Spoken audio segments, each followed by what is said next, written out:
Okay. Okay. Ready to go. All right. In the interest, should we get? Is anything burning? Random question. No. Yeah. Mm-mm. In which Something for case after we will go class. right into Iyov. Eitan, did you receive the? Did you receive Yeah, the share is received and it's been uploaded. Oh, amazing! Yeah, you're so efficient. Okay. Great. I need to open my notes now. Now, having restarted the computer. We saw all of them, Rabbi. All of them. One more time. We saw all the notes. You saw all the notes? I showed them my notes. I think that's what he's referring to. Oh, wonderful. Wonderful. I'm sure they're very good. Okay. Right now, tonight, and I think tomorrow night, or by you this afternoon and tomorrow afternoon, what I want to do is reflect in the totality of the work, which is approaching Iyov is not like approaching anything else, because there's no other work like it, and it kind of cries out for this, taking a step back and trying to figure out, okay, what just happened there? What was that exactly, Iyov? Rabbi? Yeah. I wanted to know, is this year something that a girl could hypothetically listen to if I wanted to share it, or is it specific to men? And this is human. It's not Gemara. Androids, I think, could even enjoy it. Okay. Yeah, sure. I think, by all means. It just is, the forum is for, we set this up for Derech. I'll plant another idea as well. If my planning is correct, that tonight and tomorrow night we'll be concluding Iyov. I'm enjoying myself. I love the group in front of me, and I would like to continue something else. I have a couple notions, but we'll brainstorm when we're done of what is our next project. But I'm open to your suggestions, and you'll start to think of something that'll be enlightening, that works in this format. So as we try to take some kind of we take a global look and an assessment of Iyov, the first comment that I have is that there is a tendency. Iyov, Job, is a metaphor, and is widely known, at least in the literary world. In high school, in my sophomore year at Thatcher in Ojai, I learned there was a drama called J.B. by Archibald MacLeish. I believe in my lifetime that would have been my first exposure to any notion of Job. It's one of the poorly rendered. He has certainly a theatrical style. I can't say I remember it all that well. I don't think what he derives from Iyov is on the mark.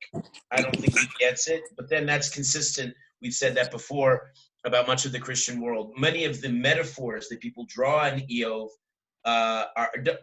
indicate that they haven't really read the book. They just have a sense of somebody suffering, and then they draw their own analogy, which in a sense kind of I'm ruminating now, because if Iyov is, as we've been saying, he's sort of every man, well, then everybody makes of him what they will, even if they make of him something that he's not. At least not if you read the book. So I'm going to try to draw tentative conclusions based on the actual content of the book and the great Mefarshim on the book. It's one of the reasons why the quotation from last Friday's New York Times was refreshing, because I think the nice professor from Columbia got at least one insight about Iyov, and good for him.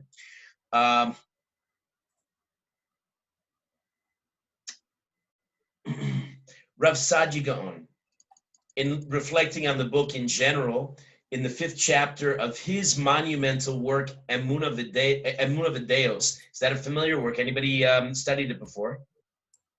Rav Sadia Gaon? Rav Sadia Gaon was indeed, as his name implies, he was one of the great Gaonim.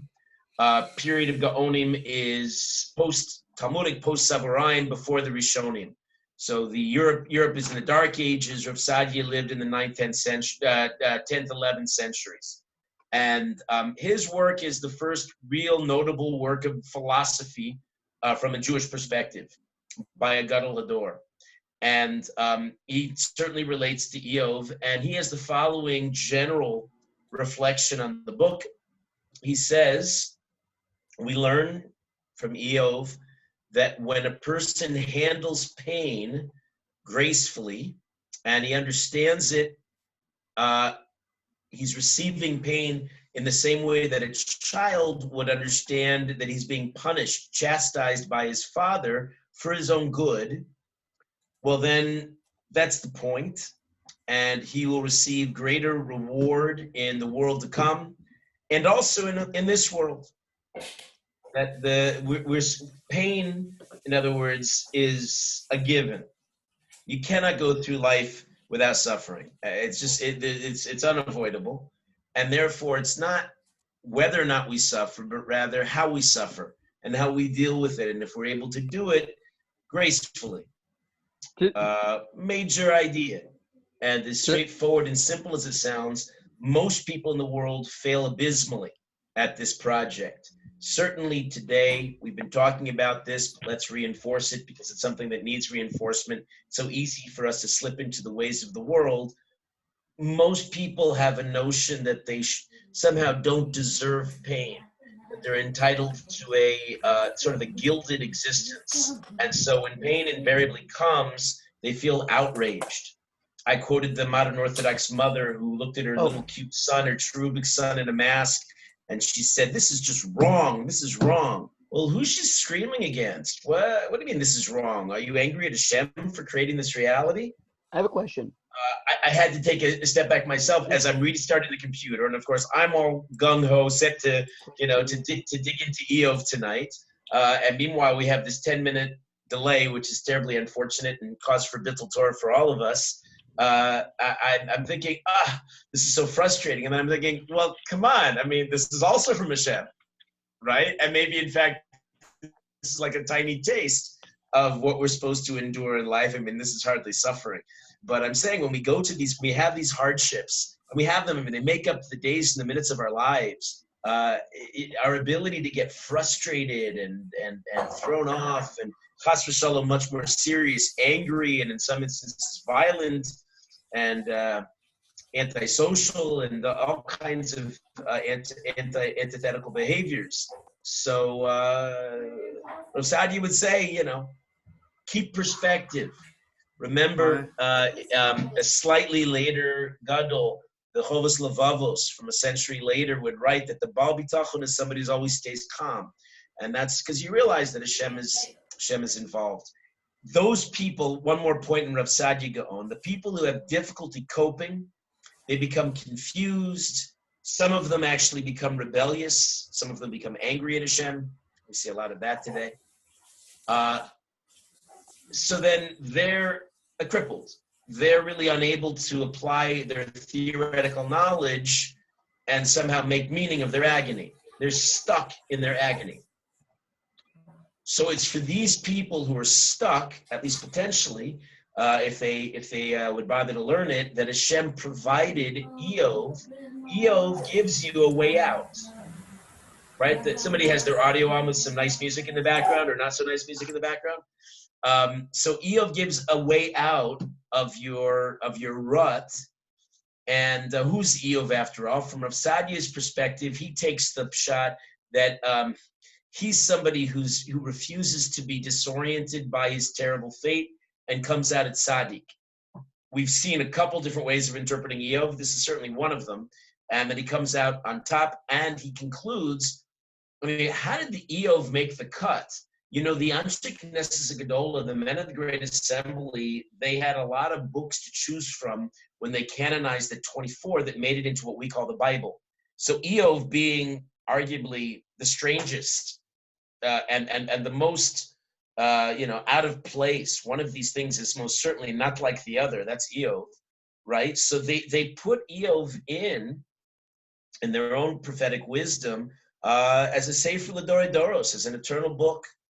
And indeed, it's interesting. Marshas goes along the same lines and says, this is why we have Iyov, and he quotes half of the brisa that we talked about recently, the brisa that says, Chosid Haya, there was a tzaddik, Iyov v'shmo, his name was Iyov, v'lo bala olam ela lekabel sachar.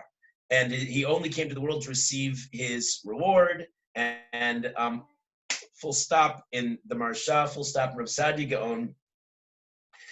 Do you remember what we said last night? That's actually only half the brisa. The other half of the brisa says quite shockingly that actually it doesn't end well, right? He was supposed to rise to the test, but in fact, according to the brisa, he failed miserably, and he only got rewarded in Olam Hazeh. There is no Olam Haba for Iyov. Remember that's understood to be only one opinion, and that okay. So we see Rav Sadia Gaon and Maharsha take another opinion that he endured, he passed the test, and that he's forgiven for his out of line kind of speech that he spoke under duress. Okay, that's Rav Sadia Gaon. I'll take a pause if anybody wants to comment. Yeah, I have a question. What's the majority opinion? I'm kind of confused because there are two views, Right. It seems that view that I just cited, that I just attributed to Rav Sadia Gaon and the Maharsha, is the prevalent view. Even though I have to admit, in our reading of the book, I tended to lean heavily on the other view. Yeah, I agree. I have a lot of problems with Iyov. It's hard for me to see him coming out spotless. Got it. So I admit I may have biased you. You know, I'm kind of walking you through the whole process here, and maybe you have that from me, but yeah. I again remember Iyov is a book of contradictions, and that we might come away confused and with multiple meanings, multiple readings of it. Fine. I'll give you some more multiple readings. If anybody else wants to, by all means, jump in. Otherwise, I'm going to keep going. Another reading, one we spent a lot of time, and in fact, this one has dominated a lot of the discussion. So I'm not going to spend a long time since we have already. That's the Rambam, Maimonides. He disagrees with Rav Sadia's general take on the book.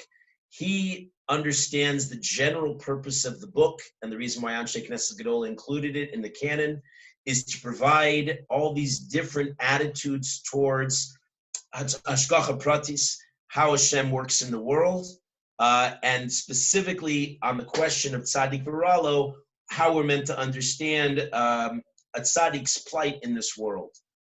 And then as we enumerated, the different friends represent each one in their own way, a different philosophical perspective. And we're meant to grapple with these issues, and that's how the Rambam, in a very broad sense, looks at the entire work. In a sense, that's approach number 2 is in our summary. A third approach, totally different, the Malbim. Anybody learn the Malbim? You know what the Malbim was? I mean, you hear it quoted all the time, understandably. The Malbim is much later. He's 19th century, had a inordinately hard life himself. He was almost jailed by his enemies. He fought the Reform and fought the enlightened Jews, was kicked out of many jobs. He held 14 jobs and was on his way to the 15th when he died. He was a candidate for the position of chief rabbi of the United States of America. Baruch Hashem, he had this siyata d'shmaya not to get that one, because his colleague who did take it, if you recall the story of Rav Yaakov Yosef, the job killed him. Anyway, the Malbim had a very Rav Yaakov Yosef Herman? No, Rav Yaakov Yosef, as in the Jacob Joseph School in Staten Island. Rav Yaakov Yosef was a gadol in Europe, one of the Bali Musar from the great Musar tradition, and he went over to America to try to lift up America, and instead America rolled him around between their index finger and their thumb, and then flicked him away. He died at a relatively young age of a stroke. The job probably killed him. And interestingly, there's never been another chief rabbi of America. You want the job, Shmuel? Good, wise choice. Don't take it. Not a country where a chief rabbi would be particularly welcome. I'm going to invoke Who do you think he is to be chief rabbi would be an American's response. I'm going to invoke my right to use Pirkei Avos and stay far away from that job. Yeah, that's a good idea. Yeah. Okay. So the Malbim writes among the most accessible and I think for our generation relatable commentaries on virtually all of the Bible. And on Iyov, it's monumental. He rejects everything we've been talking about so far. He rejects that the book only exists to have major global themes.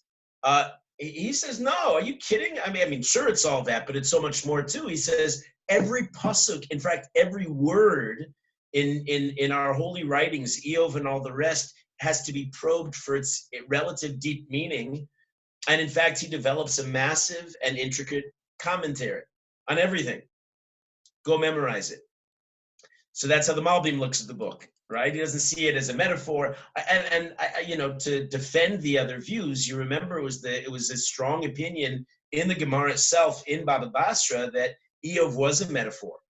And so the fact that Rav Sadigo and Rambam, and we'll see many others, do tend to, go broad and globalize, who is Iyov? Well, in a sense, Chazal kind of point us in that direction.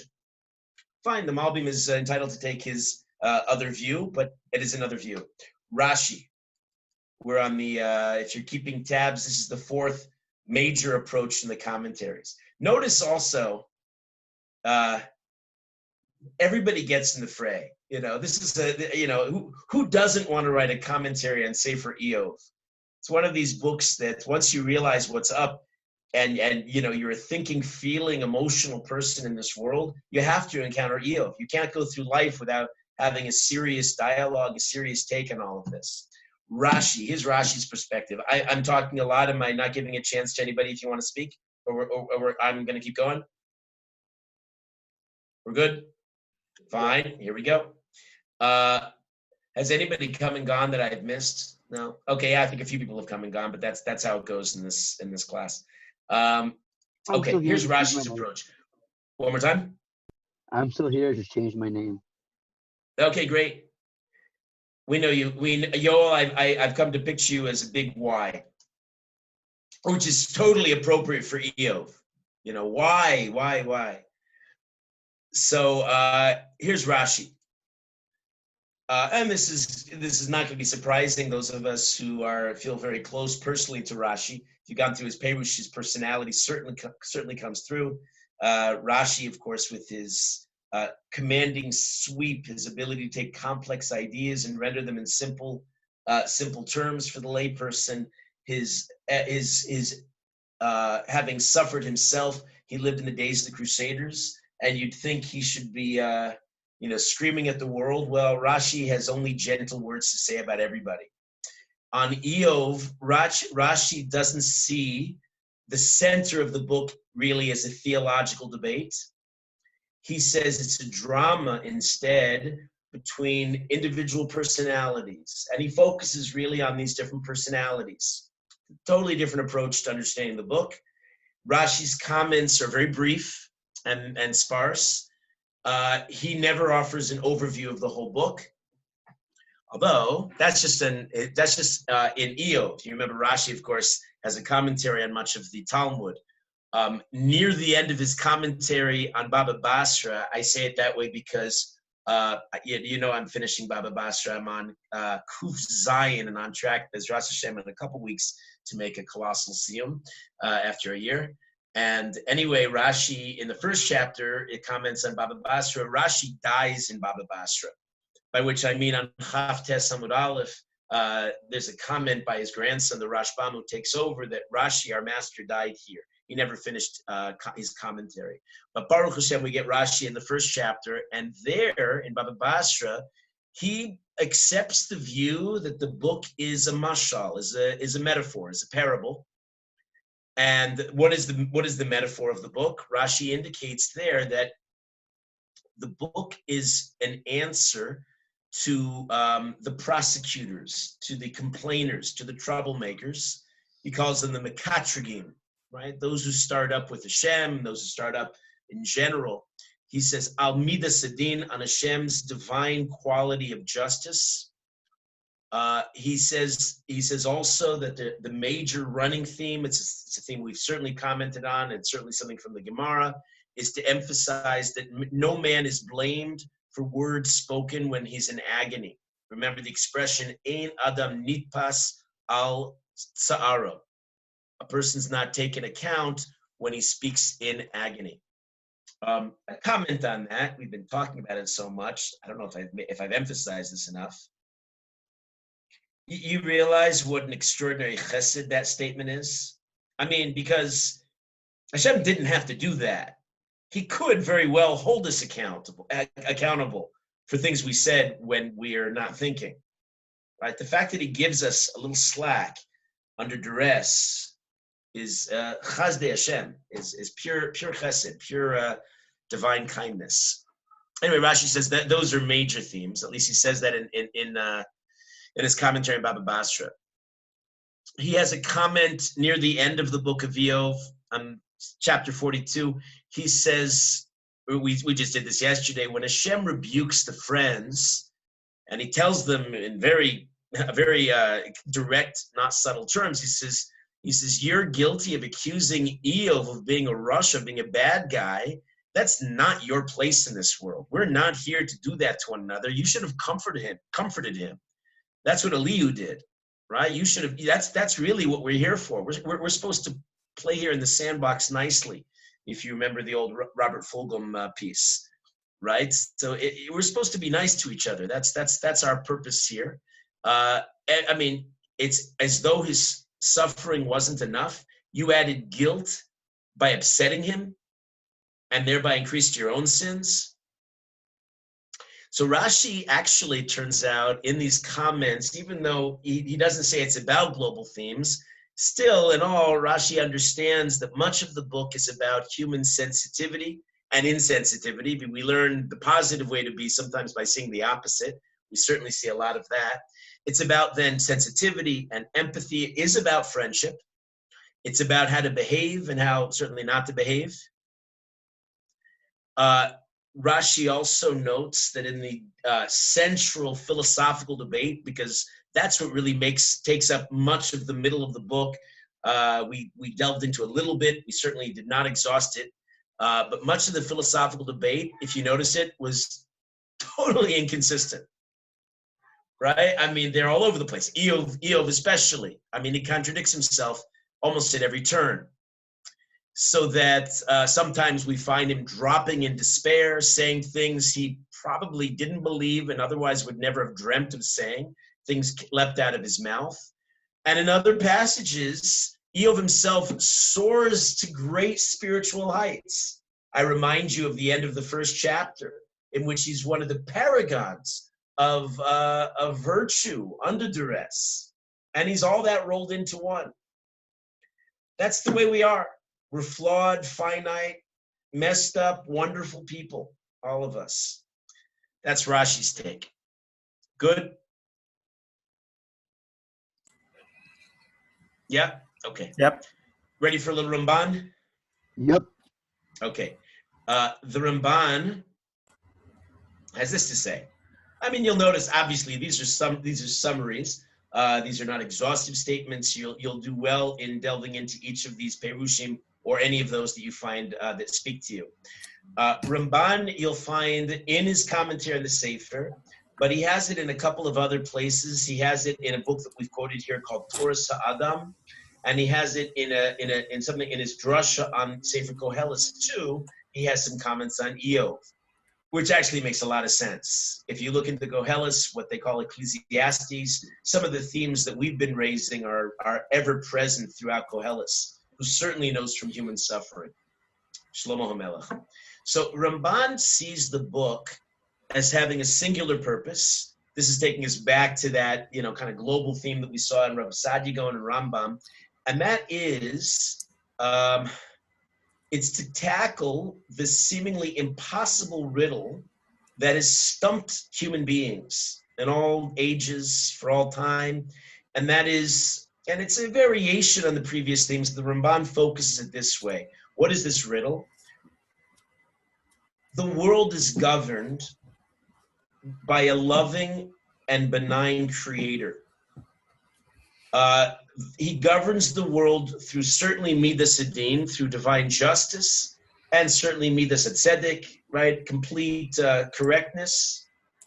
But then why in such a world should every form of unfairness, from our perspective, seem to run rampant? We just don't get it. And it feels again and again, why should my computer, not function for me? I want to teach Torah. Isn't that what we're here for? 10 precious minutes we're taken from us tonight. Well, I don't know. Is that fair? I mean, maybe it's meant to be a discussion piece for Iyov. Everything has a purpose. But that's he believes is really what's at the core of everything. And we've certainly spent some time on that too. And the Ramban's comments have certainly peppered our discussion. You remember the Gemara in Brachos, Moshe had asked Hashem exactly this question. We actually, in our first session together on Iyov, we've presented this. Moshe Rabbeinu asks Hashem, why is it that it seems the suffering and the seeming randomness of it all? And you remember Hashem doesn't really answer him, but he says that there are different categories. There's a tzaddik gamor and there's a tzaddik she'ena gamor. There's an absolute righteous man and there's a righteous man who's not quite there, but he's still a righteous man. And there's such a person, he suffers, and he suffers as a way of scouring him from his sins. And then, of course, there's if you go through the quadrant, there's a Rasha Gamor, there's an outright wicked person. Pretty rare, that one, actually. Most people most people have some virtue. And then there's a Rasha She'eno Gamor, who's not absolute. And then there's a final reckoning in Olam Haba that sorts through this mess. And the question still persists because we can't really figure this out, certainly not in this world. And it's a question that runs dominantly through Iyov, but we find it in Tehillim. We find it, as we said, in Koheles, certainly in Eicha. Chavakuk, the Navi, raises it. According to the opinion in Chazal that Moshe wrote Iyov, he wrote it obviously from Hashem. It's all prophecy. And he writes the book as he received Sefer Bereshis.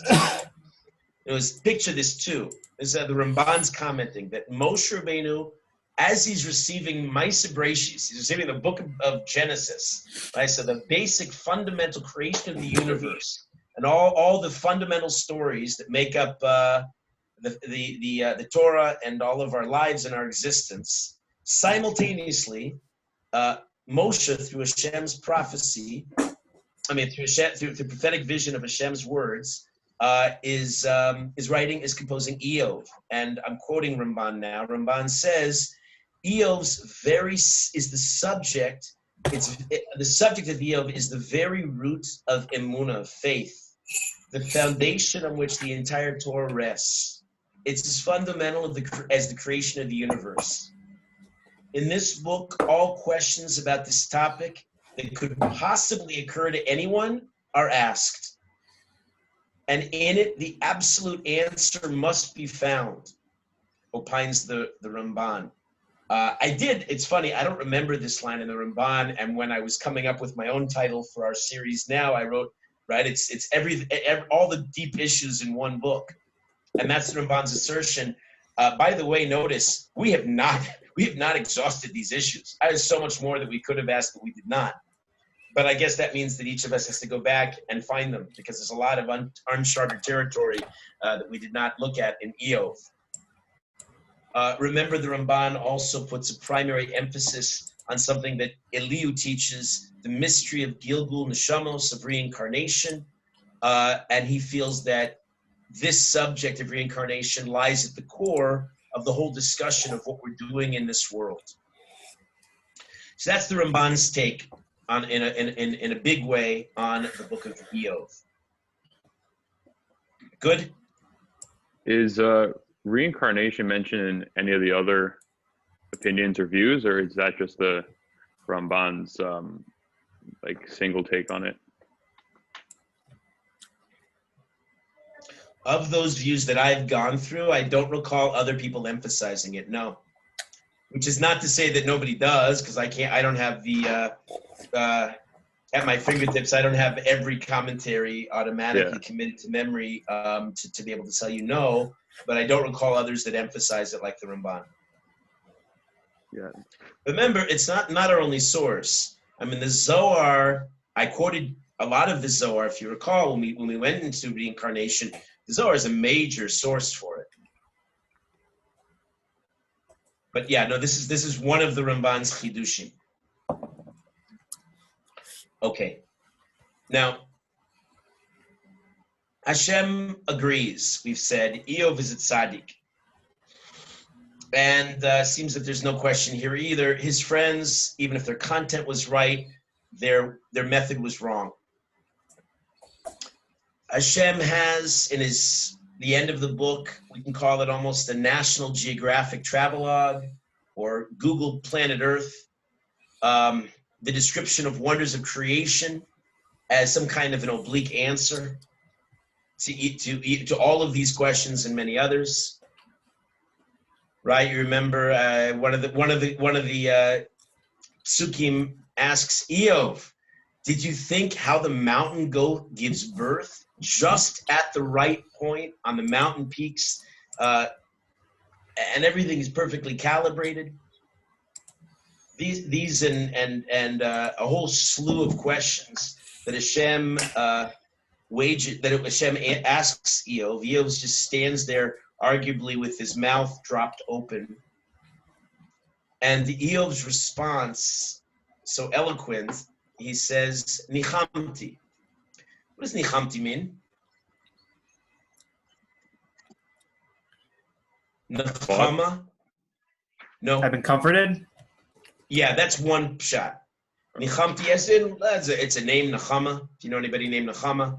Nachum. Nachum is a male name for the same concept.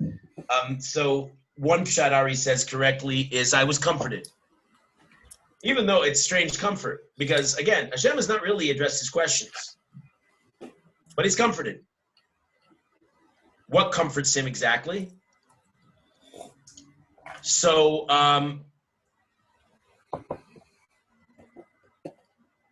maybe the fact that Hashem addresses his questions, that itself is comforting, even if the content and the answers are not entirely forthcoming.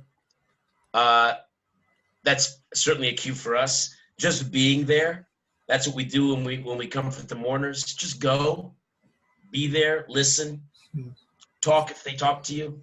Just a quick question. That wasn't Nevuah when he answered, right? That was in Nevuah, correct. That was or was not? That's what we said yesterday, yes. He received Nevuah at the very end of the Sefer. So then I guess the question is, in order to receive Nevuah, don't we learn that someone has to be in a state of simcha? So how does he, it seems at this point, he cannot receive Nevuah. No, I think we established, and we also said this yesterday, and you're Patrick, because you were in here for it, even if you, I don't know if you had a chance to go through it, but we said that Elihu had basically taken care of Iyov, had calmed Iyov considerably. I mean, by the time Eliphaz gets to with Iyov, he's ready to go into a boxing match with him. But Elihu has a soothing, gentle approach to Iyov, and it works.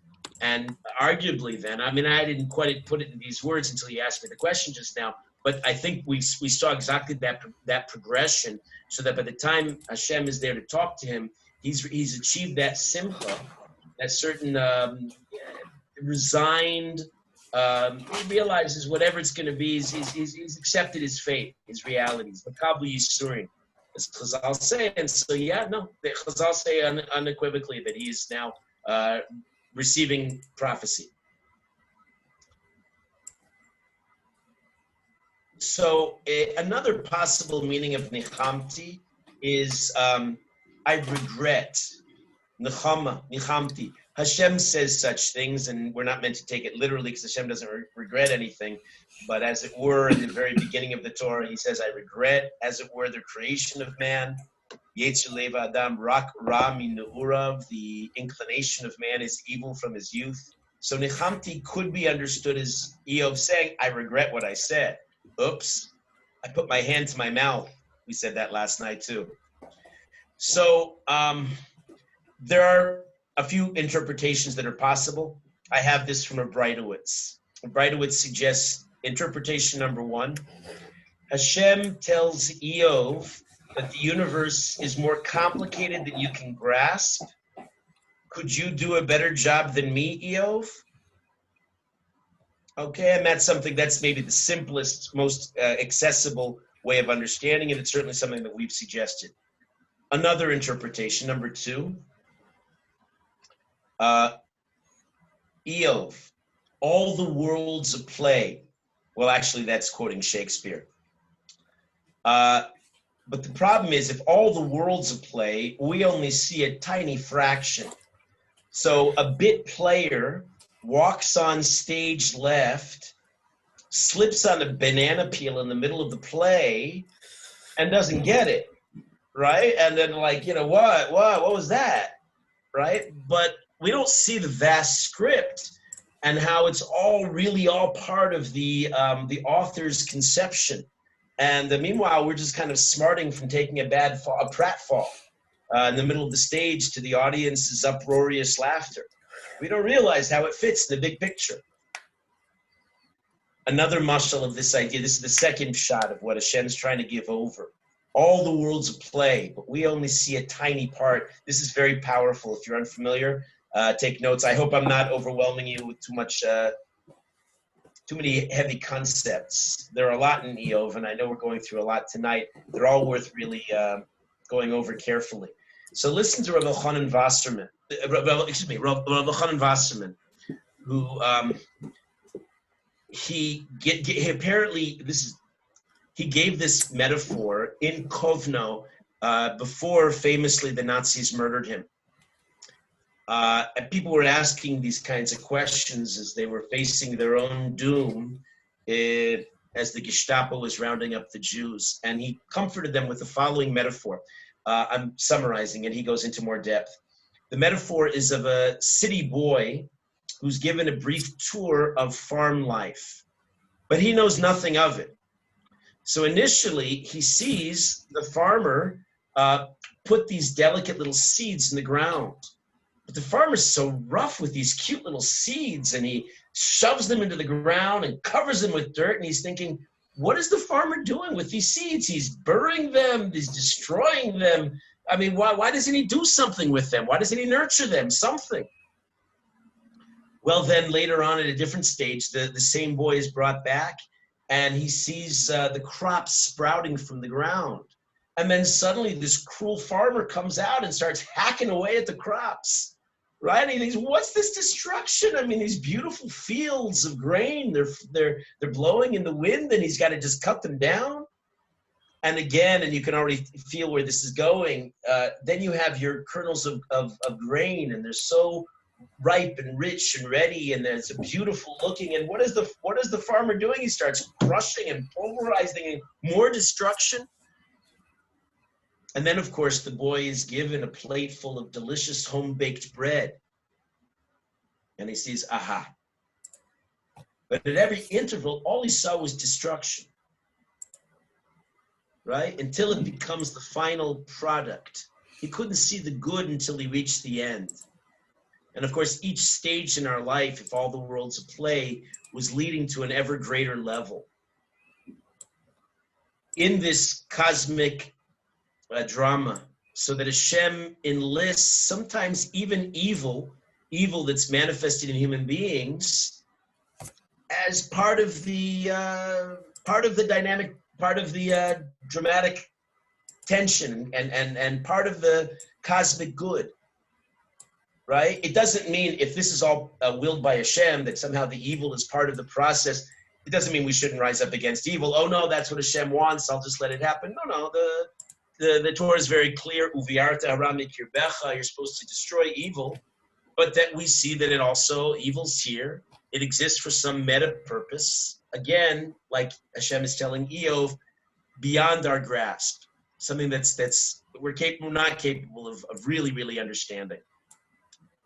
You're staying with me?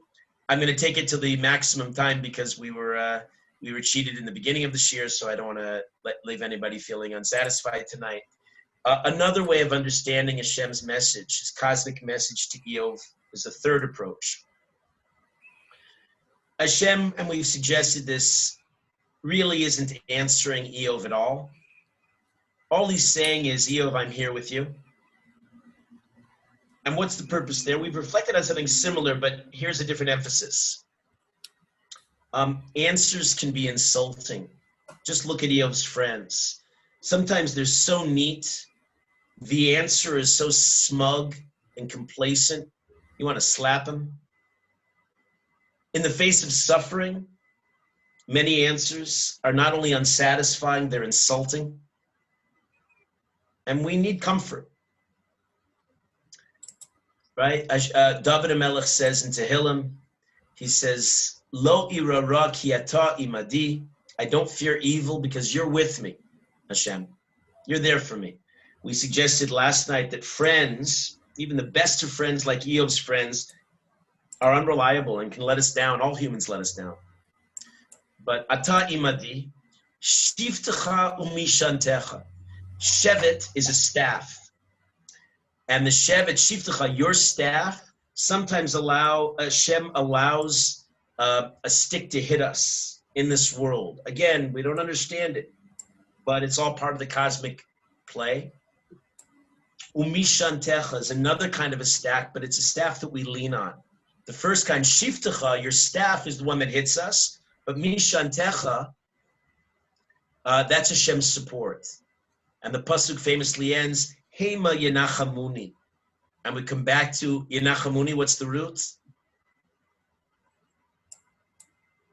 When we started this, There's comfort. Nichamti. Remember Iyov's comment? Nichamti. There's comfort. I'm comforted. Or Hey, Hema, they'll comfort me. I see Hashem. You're both your staff and your stick and your staff. They're all part of the process. They're all part of this cosmic play, and they ultimately comfort me. Rabbi Bleiweiss quotes Nietzsche, so I guess I'm allowed to also. Nietzsche says, when there's a why, humans can bear almost any what. The things that don't break me actually make me stronger. Is what this perhaps teaches us.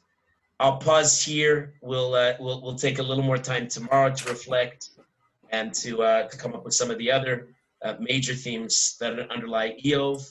And anybody have any comments or questions? No, Rabbi, thank you so much. Yeah, great to see you. So is tomorrow going to be the last shiur of Iyov, or at least for this round? last year of Iyov tomorrow, and maybe we could brainstorm what our next project is. If anybody has anything right now they want to suggest. no, I wonder if Sorry. I was wondering. I wonder if maybe the view that Iyov came out, basically came out of this more or less perfectly, is a statement about Nekudat HaBechira and how Let me translate in case somebody's not familiar, Ari.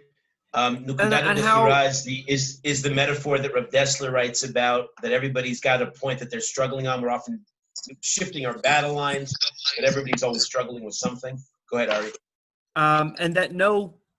and that no human, or at least Iyov, could reasonably have been expected to actually go through all this and pass it, at the quote-unquote highest level.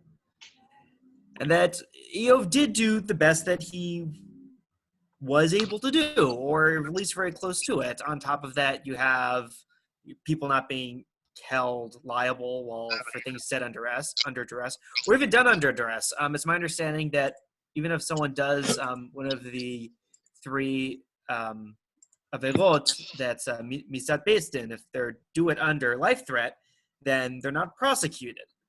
Right. And a quick reaction to that. I'm not sure I'm totally with you. I think you're probably right that most people would not react very well under these kinds of extreme circumstances of Iyov. I don't think you said it more sweepingly. In the very beginning of our discussion, we contrasted Iyov with Avram Avinu. Avram Avinu would have passed all these tests perfectly, and he's not the only one.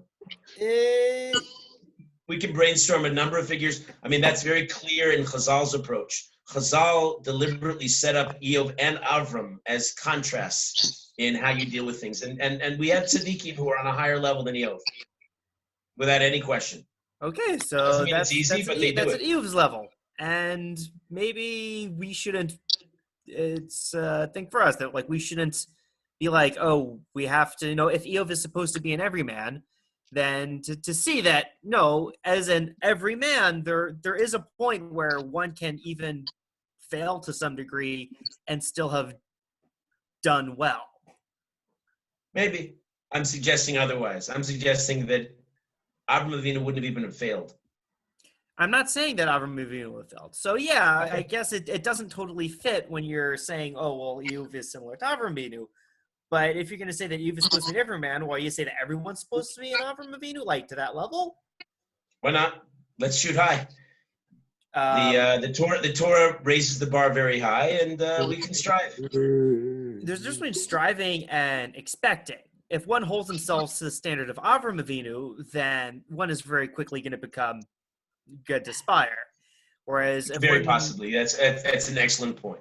Meaning it doesn't just because you may be shooting for that doesn't mean you should hold yourself to unreasonable expectations. One of my favorite refrains is we should forgive ourselves for being human. Mm-hmm. Also, what was it? Perfect is the biggest enemy of good. Nice. Yeah, good. Totally agreed. And you know the name of my favorite parenting book? No. Not that I know I don't know the book actually at all, but it's my favorite name of a parenting book. The Good Enough Mother. Oh.